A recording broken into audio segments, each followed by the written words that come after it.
किसने दिया बॉलीवुड और उसकी संस्कृति को सबसे बड़ा चैलेंज? प्रेमानंद महाराज ने कैसे बॉलीवुड कल्चर की पोल खोली? प्रेमानंद की आलोचना करने वाली महिलाओं को साध्वी रितंभरा ने कैसे लगाई फटकार? दोस्तों, इस समय पूरे देश में आध्यात्मिक संत प्रेमानंद जी महाराज और अनिरुद्धाचार्य के बयानों को लेकर चर्चा हो रही है।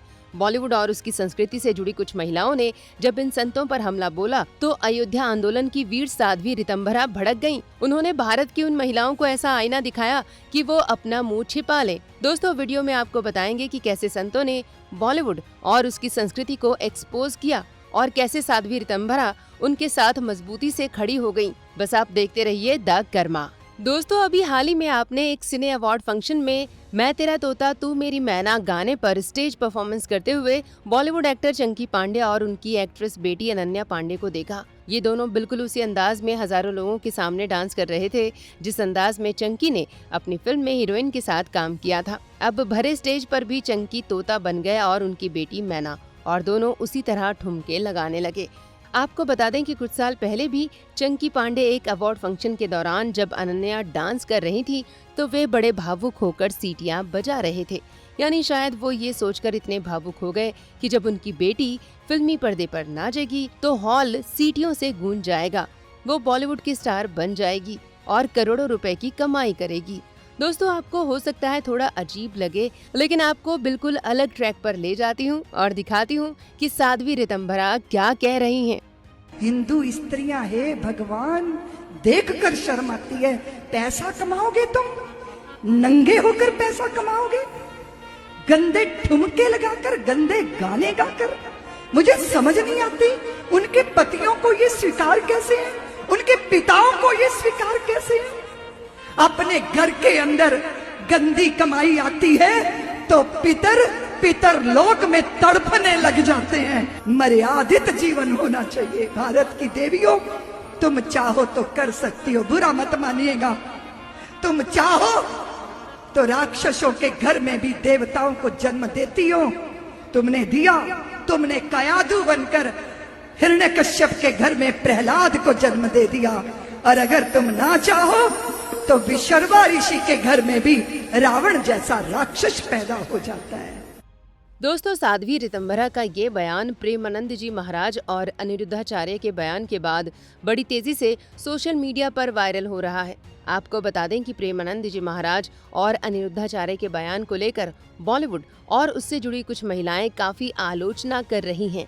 देश का तथाकथित लिबरल गैंग भी ऐसी महिलाओं के सुर में सुर मिला रहा है। दोस्तों, सबसे पहले आपको प्रेमानंद जी महाराज के बयान के बारे में बताते हैं।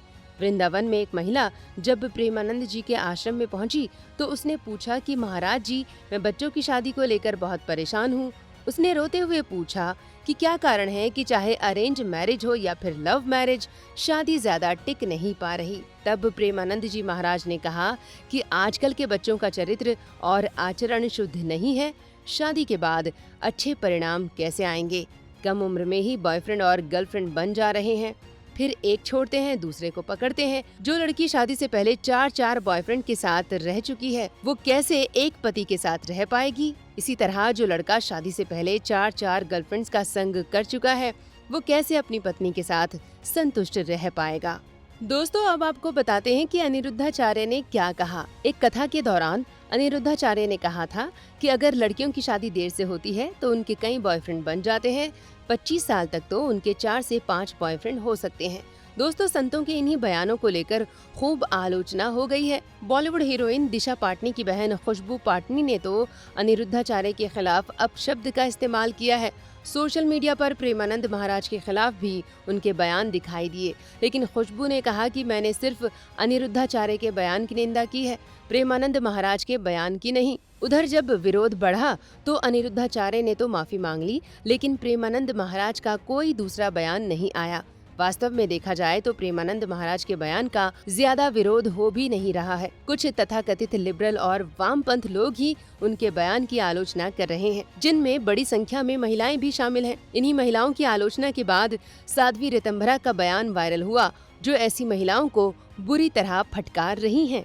दोस्तों, साधु संतों का मानना है कि सनातन में एक से बढ़कर एक विदुषी, विद्वान और वीर महिलाएं पैदा हुई हैं। सनातन मानता है कि महिलाओं को सम्मान पाने और आत्मिक विकास करने का उतना ही अधिकार है जितना पुरुषों का। लेकिन सनातन कभी भी पाश्चात्य संस्कृति से निकले उस बॉलीवुड कल्चर को शेल्टर नहीं दे सकता जो नारी की गरिमा को कम करता हो। उनका मानना है कि ये पाश्चात्य और बॉलीवुड का ही कल्चर है कि बच्चे पैदा होते ही बॉलीवुड गानों पर डांस करके और गाना गाकर अपनी प्रतिभा दिखाते हैं और खुद को प्रतिभाशाली साबित करते हैं। टीवी में टैलेंट हंट के नाम पर उसी कल्चर को बढ़ावा दिया जाता है। घर घर तक टीवी के जरिए ये आत्मघाती और भोंडी संस्कृति पहुंच रही है। छोटे छोटे बच्चों को भी उसी तरह नचाया और गवाया जा रहा है। बच्चों के मन को यही लगता है कि यही हमारी संस्कृति है और दुनिया इसी तरह रहती है।